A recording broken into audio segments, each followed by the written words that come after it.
Every Sunday, under the gray sky of a quiet European town, a little girl sat alone on the cold stone steps of St. Adalbert's Church. Her eyes were always red, her small hands pressed against her chest, and tears silently rolled down her cheeks. No one knew her name. No one knew why she cried. But every Sunday, she was there, like a ghost of sorrow waiting for someone who never came back.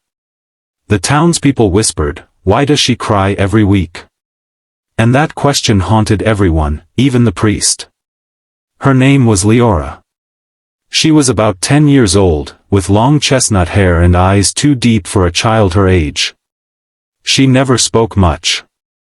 The only sound that came from her was a soft sob that echoed in the silence after the church bells stopped ringing. She always came after Mass, when everyone was leaving. She would sit quietly, holding a small locket in her hand, and cry until the evening shadows covered her. No one dared to ask her why. People had grown used to her presence, like the church walls had grown used to her tears. One day, Father Adrian, the old priest of the church, decided he could no longer bear the sight. After the crowd left, he walked slowly toward her, his cane tapping against the stone floor. "Child," he said softly, "you've been coming here every Sunday for months. Tell me, why do you cry?" Leora looked up at him with trembling lips, her voice barely above a whisper, "Because he doesn't come." The priest frowned, confused. "Who doesn't come, my child?" She clutched her locket tighter. "My father." Then she stood up and ran away before he could say another word. That night, Father Adrian couldn't sleep. The words, "He doesn't come," echoed in his mind like a ghostly bell. The next Sunday, he waited by the door as Leora arrived. She walked past him without a word and sat on the same step. This time, he quietly followed her gaze toward the graveyard behind the church. There was a single grave, unkept, with faded flowers and an old wooden cross that leaned slightly to the side. He read the name, Eric Dane. Died April 3, 2017. Father Adrian sighed. "So that's your father," he whispered. The following week, he arranged fresh flowers on the grave before Leora arrived. When she saw them, she froze. Her tears flowed faster. "Who did this?" she asked, almost scared. "I did," Father Adrian said gently. "He deserves to be remembered." Leora looked at him for a long moment and then smiled faintly for the first time. "Thank you, Father," she said, her small voice trembling.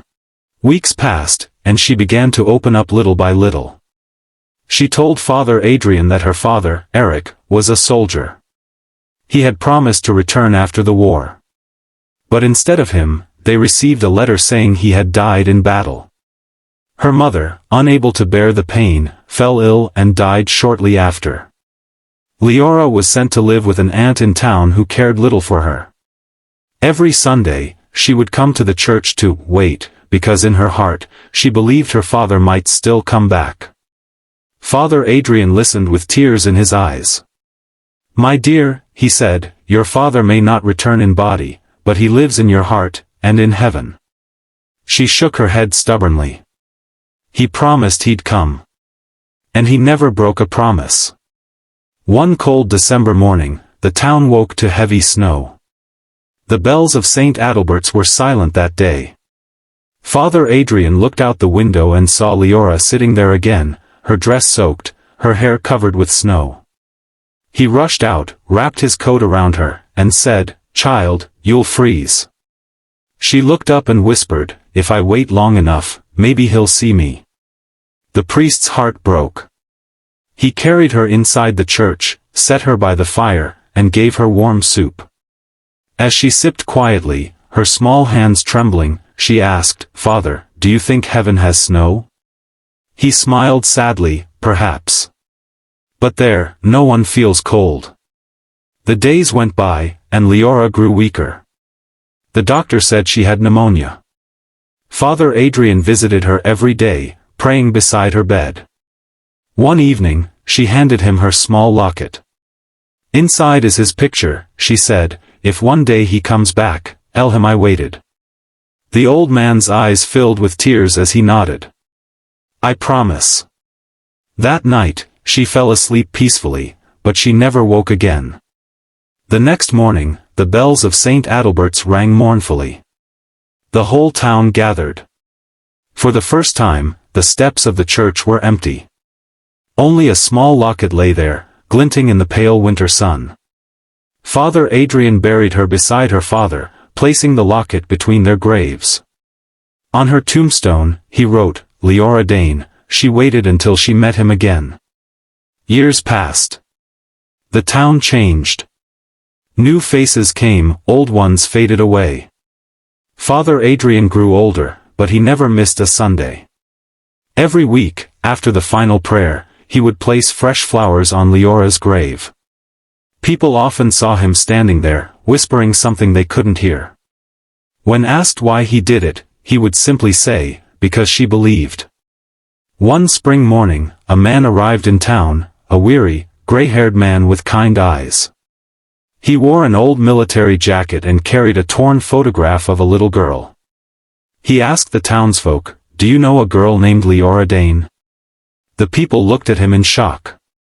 "Sir, she passed away years ago."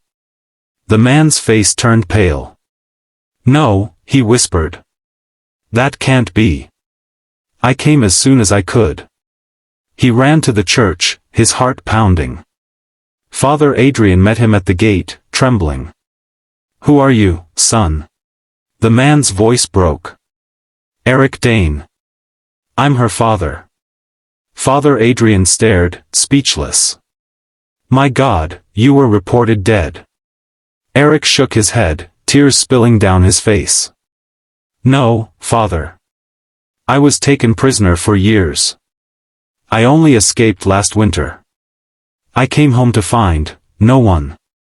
His voice cracked.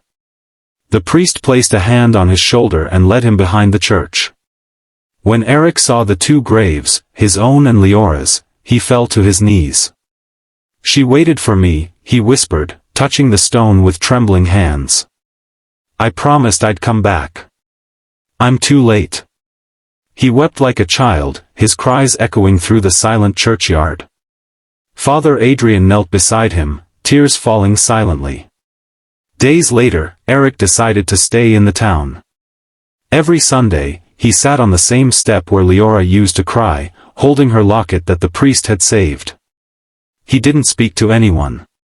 He just sat quietly, eyes full of grief and love.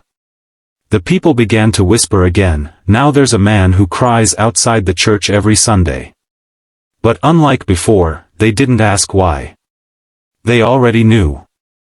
And in the soft wind that passed through the old churchyard, it almost felt as if two souls, one small and one strong, finally sat together, smiling beneath the endless sky.